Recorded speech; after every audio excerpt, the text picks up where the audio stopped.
And yes, Emery, I'm using Google Slides because I'm a professional. Since we've been making really good progress with Cove cards recently, I figured I should give maybe a bit of backstory about all my random escapades regarding card games. Beginning in March of 2019 with this game that my friend and I made called Warlocks. Warlocks was a very interesting game. So this is a Warlocks card. This is the Grand Oligarch. The star means it's rare.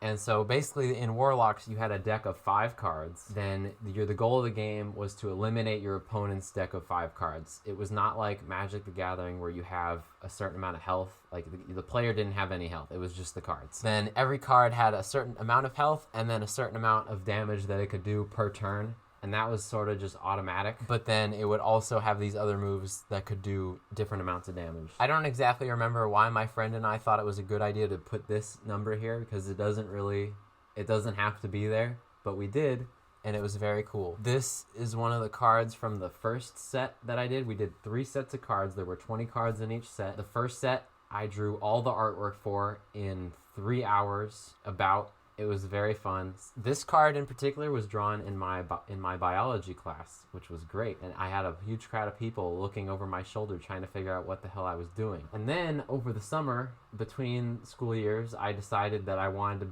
do something even better than last year.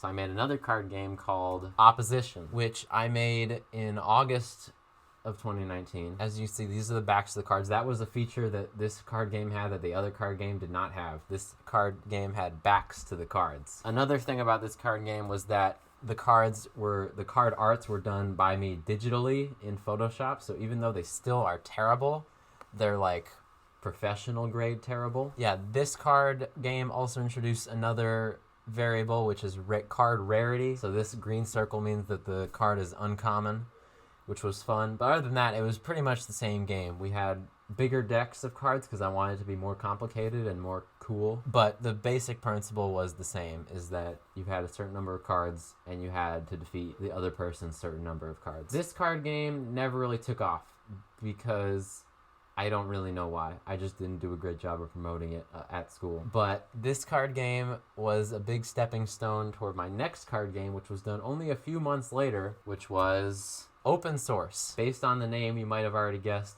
Basically, I got sick of doing card arts because I'm not a good artist, and I figured that out about myself between these 2 card games. And so for this card game, I enlisted the help of literally anyone that I could to draw the card arts for me.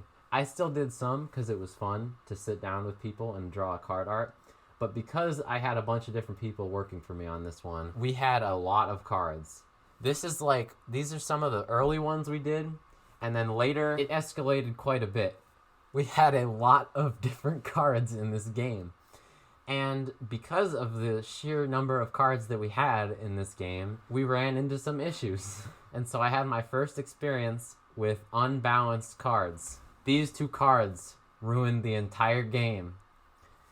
There's the Novice Explorer, which allows you to draw 1 extra card and play 1 extra card per turn, but it only has 3 health, so I thought no problem. But then there's this card, the Oversized Shield, which protects any card from attack for 2 turns, but halves damage the card deals. So you could just draw cards and play cards for the rest of the game, basically, without any problem. So you basically had the power of 2 players against 1 player. And within like 3 days of my open source game coming out, people caught on to this. And then because I couldn't ban a card because it's not a video game, I had to physically go out and confiscate these cards from anyone who had them. But yeah, these cards ruined the game.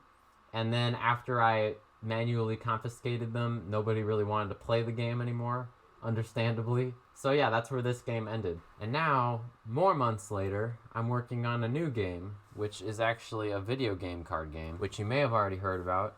Cove cards. This is what it looks like right now. It's very rough, very alpha version of a game, but it's taken all of the mistakes and failures of my previous games and combined them into one maybe slightly less bad game that I've done a lot of artwork for. Turns out doing digital art takes a lot more time and effort than drawing them in your biology class with a pen. But that's okay because it's also fun to do the arts. And I have a great group of people helping me make this card game, and it's been a lot of fun. So if you haven't heard of this already, you should look at it on my website, I guess. I don't really know why I made this. First of all, to plug the card game, I guess, but also to show this projector that I got, which is the main tool that I've used to make this. That's about it. All right. Bye-bye.